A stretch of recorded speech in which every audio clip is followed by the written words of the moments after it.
I listen to a true crime podcast. About myself. Every night on my walk home from work, I listen to true crime podcasts. Even though my favorite podcast already released their episode for this week, the app said there was a new one. Excited, I hit play. It was a small town, the kind that still has mom and pop shops lining the street, the kind where everyone knows your name. But little did the residents know that they would soon be rocked by a horrible crime. I stopped at a traffic light. The red glowed in the darkness, glinting off the wet street. A black SUV sloshed by. Across from me, eerie blue refrigerator lights glowed from inside a corner deli. The chairs all up on their tables, feet in the air. The signal turned to walk. That chilly September evening was no different for the young student. She'd left her shift at the local store and walked back home. Except she never made it home. Young student. Local store. Damn, this was hitting close to home. I was a part-time student at Franklin Community College, and worked at the local convenience store.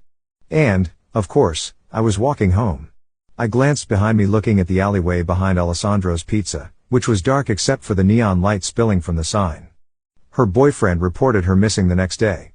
The town conducted a volunteer-led search, and after 2 days, they found something. Dread formed in my stomach, anticipating a body. But what he said next was so much worse.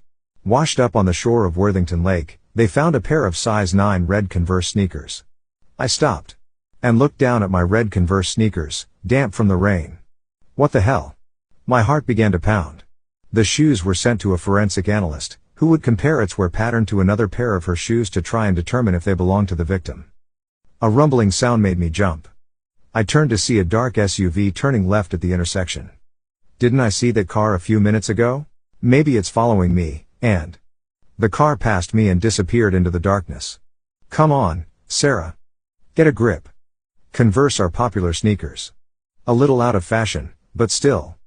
9 is a common women's shoe size. And what college student doesn't have some sort of a job? What, you think you're listening to some sort of prophecy of your own death? Yeah, right. After a few weeks, the results came back. The analyst was certain, the shoes belonged to none other than Sarah Campbell. The blood drained from my face. Sarah Campbell. My name. What the fuck? How? I didn't have time to think. I forced myself to move. I broke into a run. The small shops turned into a colorful blur. Searching the lake came up empty. Without a body, a crime is hard to solve. But police didn't give up. And finally, a witness came forward. Someone had seen a car parked at the lake that night, around 2 a.m. A black SUV with darkened windows. No. What the hell is going on?